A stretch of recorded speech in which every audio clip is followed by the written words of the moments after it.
Halo teman-teman, perkenalkan nama saya Gusti Agung Rusnanda Aditya, perwakilan dari kelompok 11. Pada kesempatan kali ini, kami kelompok 11 akan menyampaikan materi mengenai simulasi penggunaan Microsoft Project, apa itu Microsoft Project, dan juga apa saja istilah-istilah yang terdapat dalam Microsoft Project itu sendiri.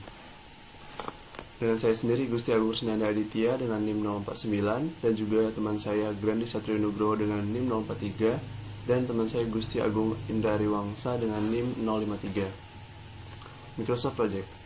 Microsoft Project atau MS Project adalah suatu alat project management yang dalam mengerjakan tugas sehari-hari bagi seorang project manager. MS Project memberikan keseimbangan antara penggunaan, keunggulan, dan juga fleksibilitas, sehingga kita bisa mengerjakan tugas dengan lebih efisien dan juga efektif. Dengan MS Project, kita bisa lebih memegang kendali bagian finance melalui fitur budget tracking atau anggaran monitoring, sehingga kita bisa menetapkan anggaran ke berbagai project dan juga program yang akan dilakukan. Cost Resource Type telah mengimprovisasi estimasi COT dengan memberikan kemampuan untuk melihat peta finansial yang telah disesuaikan dengan project sistem akuntansi. Lalu dengan menggunakan Microsoft Project ini pula kita juga dapat membuat jadwal, alokasi resource, dan mengatur anggaran yang akan kita gunakan. Memahami jadwal ataupun schedule dengan menggunakan fitur seperti task drivers untuk mengetahui kenapa suatu tugas atau task berjalan pada tanggal tertentu. Multiple level undo dibuat untuk membalikkan perubahan langkah-langkah yang telah kita buat dan merubah hal-hal penting untuk menunjukkan kita data mana saja yang telah berubah sebagai hasil dari pembaruan yang telah kita lakukan pada project plan sebelumnya. Dengan penggunaan Microsoft Project ini, kita juga dapat menentukan prioritas proyek mana yang harus diselesaikan saat menggunakan Microsoft Project ini.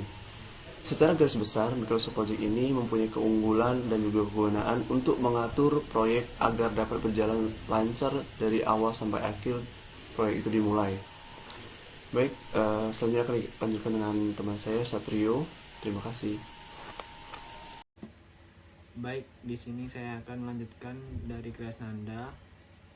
Saya akan menjelaskan tentang istilah-istilah dalam Microsoft Project. Yang pertama yaitu ada task atau tugas, tingkatan proyek setelah organisasi, proyek, aktivitas, operasi, dan proses arrow pada CPM, not pada PDM. Yang kedua ada duration, penentuan durasi membutuhkan informasi, volume, dan produktivitas. Yang ketiga ada start, waktu dimulainya pekerjaan. Yang keempat ada finish, waktu selesainya pekerjaan. Yang kelima ada predecessor, kegiatan pendahuluan dari kegiatan yang dimaksud. Dan yang keenam ada result, segala sumber daya yang diperlukan agar kegiatan dapat terlaksana. Yang ketujuh ada cost, komponen biaya yang terdapat pada penyelesaian pekerjaan. Dan yang ke-8 baseline, ketetapan jadwal dan biaya proyek. Dan yang ke-9 ada giant card, tampilan perencanaan proyek dengan tabulasi dan diagram batang. Dan yang ke-10 ada tracking, evaluasi pelaksanaan terhadap perencanaan pekerjaan. Dan yang ke-11 ada milestone, kejadian yang dijadikan acuan dalam pelaksanaan pekerjaan. Durasi sama dengan 0. Selanjutnya akan dilanjutkan oleh Indra. Terima kasih.